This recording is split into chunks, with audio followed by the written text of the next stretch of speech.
Ben ini boleh saya katakan pemimpin di Maluku Utara karena mantan bupati.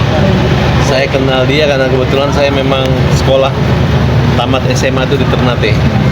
Hampir seluruh keluarga besar mereka saya kenal dan adalah merupakan bagian dari keluarga kita juga. Saya sangat kehilangan dan ini adalah malam kedua saya datang. Insya Allah besok ke pemakaman juga kami hadir juga. Waktu di Bandung pertemuan seluruh wali kota bupati sempat saya tanyakan kenapa menjadi bupati, yaitu sikap mengasih pemberinya itu ada.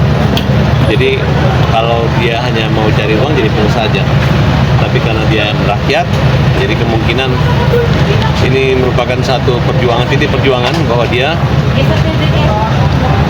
sampai korban nyawa.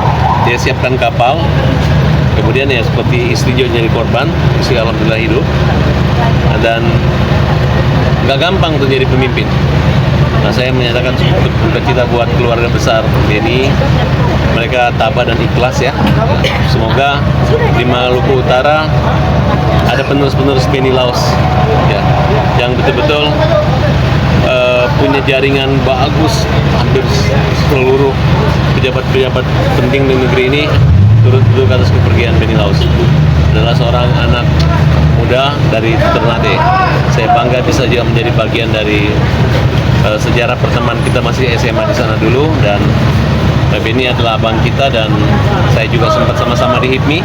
Waktu itu Beni Laos ketua DPD HIPMI Maluku Utara, saya salah satu ketua di DKI. Kemudian hampir karena bangga karena kami sama-sama dari Ternate. Jadi malam ini saya kumpul ya seperti reuni kumpul dan keluarga semua dalam keadaan duka, tapi banyak sekali doa, banyak sekali tamu yang hadir malam ini, tidak putus-putusnya. Beni adalah orang baik, Beni masuk surga.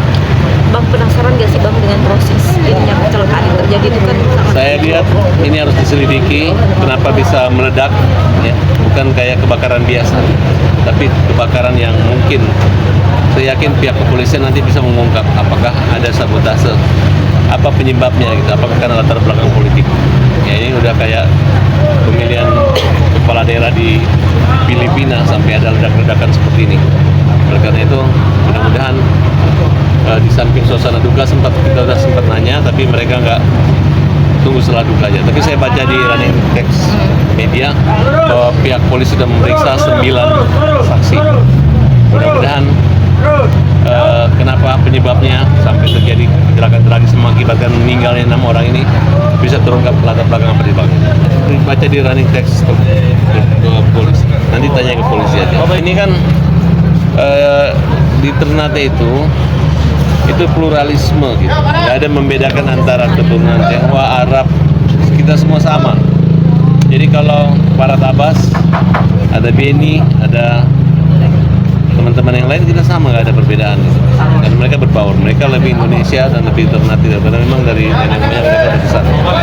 Nah kemudian kami merupakan bagian yang sering ngobrol dan sering ketemu. Makanya kalau ada anak-anak Ternate kumpul pasti saya dipanggil dan bertemu. Bang, melihat kesedihan dari keluarga, apalagi istri yang ada di TKP juga. Istrinya udah lama tuh masih di sana. Tadi udah cabut, udah dirawat, udah pulang, udah balik perawatan. Ya itulah tragis banget gini karena di titik ujung Maluku itu masih banyak daerah-daerah rumah sakit. Saya nggak nyangka bahwa fasilitas hampir seluruh kabupaten dengan fasilitas rumah sakit super canggih dengan alat kesehatan ternyata di sana sangat kurang sekali. Oleh karena itu ini merupakan satu pelajaran yang baik ketika kita pergi kampanye untuk pilkada itu dengan biaya besar loh. Saya udah alami waktu jadi legislatif di daerah Riau maupun daerah Sulawesi, itu biaya yang paling besar itu transportasi laut. Jadi para calon ini bisa bangkrut duluan sebelum mereka sampai ke titik. Nah, dan ternyata mengorbankan nyawa. Ini belum gelombang, ini baru BBM yang mengakibatkan meledak dan meninggal 6 orang dari 33 penumpang. Itu aja, mudah-mudahan menjadi pelajaran bagaimana ditata kembali sistem kampanye ya. Artinya masyarakat sudah ketika tahu tahun pemilu, masyarakatnya yang berkumpul, kemudian menggunakan fasilitas apa menunjukkan bahwa ini pemimpin mereka tanpa harus didatang-datangi, dibagi-bagikan sembako. Resikonya ya bisa-bisa yang rebutan sembako mati, bisa juga yang datang berjuang datang itu untuk meninggal di tengah jalan seperti yang dialami oleh pahlawan pemimpin daerah yaitu Beni Laos.